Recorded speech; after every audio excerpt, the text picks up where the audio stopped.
التصويت على الطلب المقدم بسحب الثقة من السيد وزير الدفاع. خالد عوبەیدی هێشتا لە سەربازەکەی لەبەردا بوو.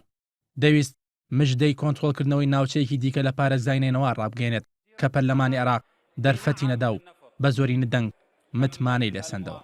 وەزیری بەرگریش نەسوپای لە دژی پەرلەمان جوڵاند و نەکودەتای کرد، بەڵکو داوای لێبوردنی لەگەلی عێراق و سوپا کرد و ڕاشی گەیاند وەک سەربازێک لە نێو گەلەکەیدا دەمێنێتەوە. 25 ئاب قۆناغێکی تر لە کاری پەرلەمانی لە عێراق دەستی پێکرد. ئەوەش بۆ یەکەم جار لە دوای ساڵی 2003ەوە پەرلەمان متمانە لە وەزیرێک بسێنێتەوە.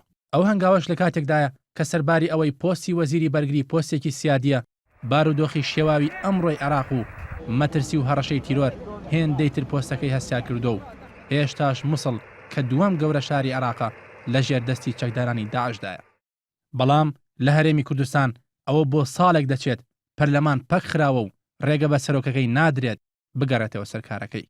ناتوانرێ هیچ ئیرادەیەک لە دەرەوەی پەرلەمان ئیرادەی پەرلەمانی پەک بخا.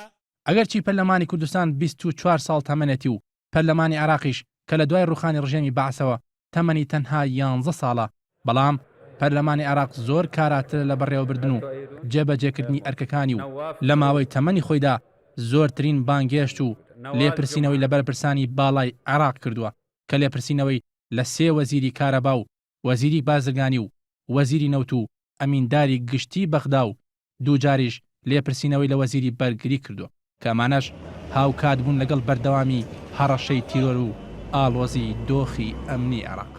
هەرێمی کوردستان بەراورد بە عێراق لە زۆر ڕۆوە لە بارودۆخێکی جێگیردا بووە، بەڵام پەرلەمانی کوردستان نەک تا ئێستا نەیتوانیەوە متمانە لە هیچ وەزیرێک بسێنێتەوە، بەڵکو کەمترین لێپرسینەوەی لەگەڵ بەرپرسانی باڵادا کردووە.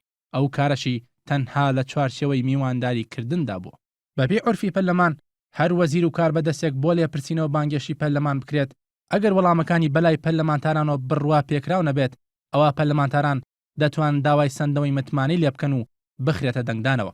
بەڵام لە میوانداریدا وتە و ڕوونکردنەوەکانی وەزیر بەلای پەرلەمانتارانەوە بڕوا پێکراویش نەبێت، ناتوانن داوای سەندەوەی متمانەی لێ بکەن.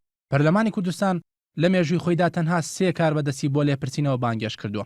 ئەویش لە خولی سێمی پەرلەماندا بوو لە ساڵی 2011 کە سەرۆکی حکومەت و هەردوو وەزیری ناوخۆ و پێشمەرگەی بانگی هێشت کرد. لە خولەکانی پێشتری پەرلەمان و لەم خولەشدا هیچ لێپرسینەوەک لەگەڵ وەزیر و سەرۆک وەزیراندا نەکراوە. هەرچەندە لەم خولەی پەرلەماندا چەند جارێک داوای بانگێشکردنی چەند وەزیرە کرا بۆ لێپرسینەوە، بەڵام ئامادە نەبوون بچنە بەردەم پەرلەمانتاران، کەچی وەزیری زۆربەی کابینەکانی حکومەتی عێراق بۆ لێپرسینەوە بانگێشی پەرلەمان کراون. هەر ئەم جیاوازیە ژوای کردووە یوسف محەممەد سەرۆکی پەرلەمانی کوردستان لە پەیامێکدا بە بۆنەی سندەوەی متمانە لە عوبەیدی بڵێت پەرلەمانی عێراق کە هەر چەندە لە پەرلەمانەکەی لای ئەوان ساواترە، بەڵام لە سای ئەو دەستە بژێرە دەسەڵاتدار و بازرگان و گەندەڵی ئێرە پەرلەمانی عێراق بە چەندین شەقاو پێشیان کەوتووە.